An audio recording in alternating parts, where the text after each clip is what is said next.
Right, so I am talking to James Hopkins. This has took a while to happen as James wears 8,000 hats and is someone who's always busy. So it's great that post Christmas, before New Year's, I've managed to rugby tackle him and grab him for a few minutes. Now, James, you're development coach at SkillTech. Yeah, that's right. Yep. Yeah, that's a new role I've just started. We've got first team women's coach. Yeah. And also girls academy coach as well. You're head lead on that, aren't you? Yes, that's right. Yeah, lead coach on the girls academy. Actually, I'd like to ask you, how did you get into football? So football-wise, I've been coaching football for about 18 years now, sort of part-time around work as everybody else starts out. I've got friends. I used to play with Ben when we were younger, Ben White, and my friend Peter McCann is in America. He coaches in Austin, Texas. So that's really why I got into it, and just sort of developed through different clubs locally, and now looking at a full-time position more or less with Hastings and SkillTech.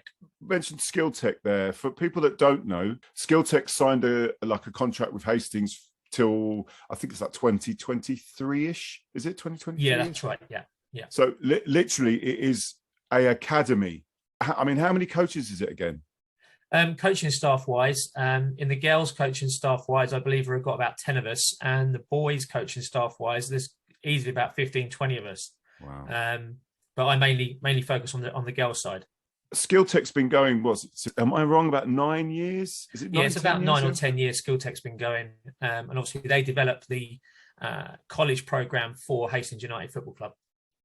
Yeah, it's amazing. I mean, it's just this stuff that I think a lot of us mere mortal fans, we haven't got a clue. We just start, the actual infrastructure that's needed to properly look after these players and watch them progress. It's massive. I mean, what the coaches do is amazing, and the staff at the college to have a holistic process of education and football is the key really to developing the area, developing Hastings United, definitely.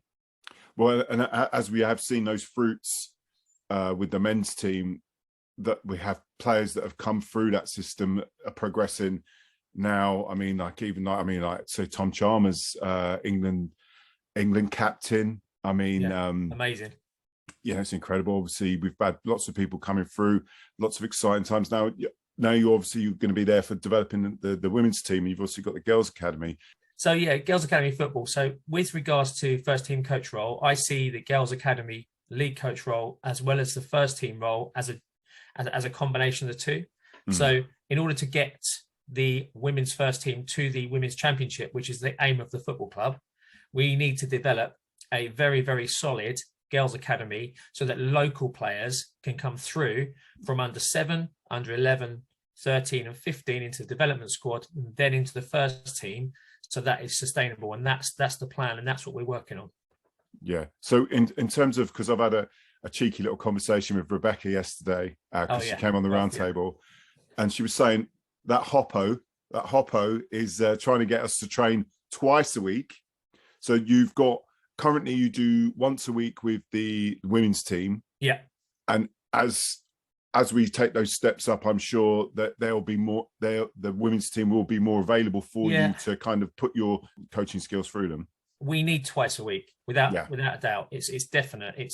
That should be really the minimum we need. But facilities wise in Hastings is really difficult, and obviously you can see by my background, when we have this facility built, it will be a complete and utter game changer for the academy, the first team, and women's football in Hastings and East Sussex. Really, it's going to be one of the best facilities around. Which means that we'll be able to go not just twice a week, but eventually a girls' college program, ideally, and full-time football for women's football in Hastings. Brilliant. Just for anyone that's listening that can't see the images, we've got a picture of the Tilekiln behind James there.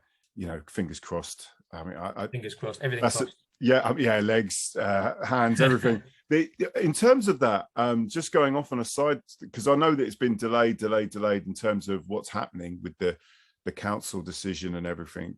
Are you any more aware of what's going on? Because I haven't got a clue. From previous experience in property related business that I've had, planning takes ages. It's that once it's in, then you've got objections, etc., which is part of the process. So you just have to let it happen. I'm not privy to much information from it because obviously I'm more working on the football development side. But it's just a process we will have to be patient with and just be excited about, really. There's just so much going on. Loads. That's a positive. Like I was just talking yesterday to Adam Carter, who's going to be doing the match commentary for Home and Away, talking to people like yourself, where the infrastructure for women's football, it doesn't exist elsewhere. That's the thing that a lot of people don't understand. People just taking a lot of things for granted. There's tons of things happening at Hastings, and it's an incredible time to be a fan. Oh, massive. I mean, especially with the women's game. They recently had a game against Brighton Hove Albion under 23s. Now, the women's team has only been established for a couple of years, and we're getting massively good results just through the sheer professionalism of the way it's being dealt with. And it's the positivity around the academy for the women's section and the girls' academy that's bringing everyone together. We have in excess sometimes of 15 to 20 ball girls from the girls' academy that I arrange every single women's game. And the first team players love it. It brings them another dimension, and it's all about one club, one family, trying to push Hastings through, really.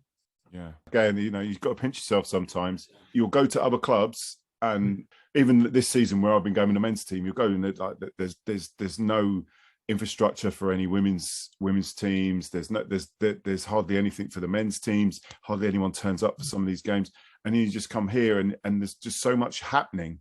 That infrastructure being put in place that will last. That isn't just for the now, it's for the 5, 10, 15 years from now, which is it's a credit to all of you, really. I mean, I know that there's a lot of hard work that goes on in the background, which is what I'm trying to highlight, like that.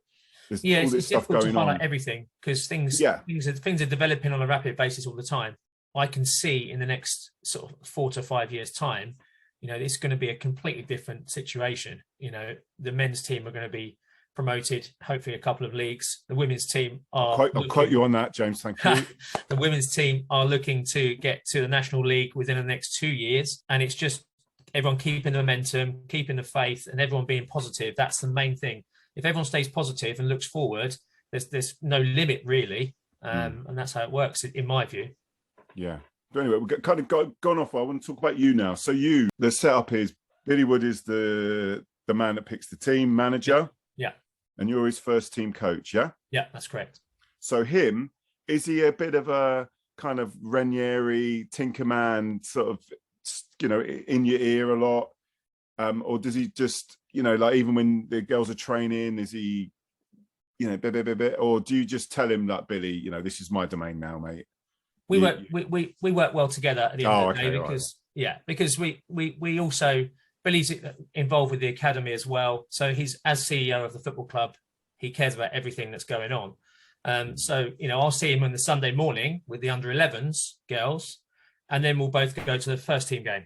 Yeah. So we talk about different subjects all the time. We look at what the women's first team need. Mostly we facilitate the training sessions and look at which ways and strategies that are going to help for the next game. The girls are very good. They're very experienced players. They all know what they need to do. So we just basically help them and facilitate them to have the best possible training we can give with the facilities we've got. Our facilities for women's football is probably the best in the area. And what we give the girls is probably the best in the area. But we still know that more needs to be done. They need 2 sessions a week, and we need better facilities for them to train on a regular basis. But yeah, we work well together, and we have different job roles. I get on with mine, he gets on with his, but we're all open discussion. We've got Jake, who's the S&C coach, and he's an integral part of the team, and we all share ideas. Jake is our S&C coach. He's joined recently, but he is really, really important to the whole structure. We try and tailor sessions around the girls, so he'll give personal fitness plans to the girls. I've developed a weekly plan for the girls, which incorporates basically having their own training sessions on a Tuesday, for instance. Yeah. But when we do go full-time, or in my mind, we're full-time anyway. That's how I work. Well, you're definitely full-time, you are, mate. Bloody hell. While we're not on the grass, I try and give them other bits and pieces they can do, and Jake does that as well. So we try and keep it like a full-time program for them in their heads, basically. Out of interest, so because I mean, the facilities aren't fantastic right now. Obviously, in the summer, we would be training where at the pilot field first. Where would we be doing the training? We trained for quite a while down at Battle, down there. So that, and then once that 3G obviously was unavailable, we're now at the pilot field. So we have to manage the pitch, and we have to be fair. The first team is very fair, men's first team.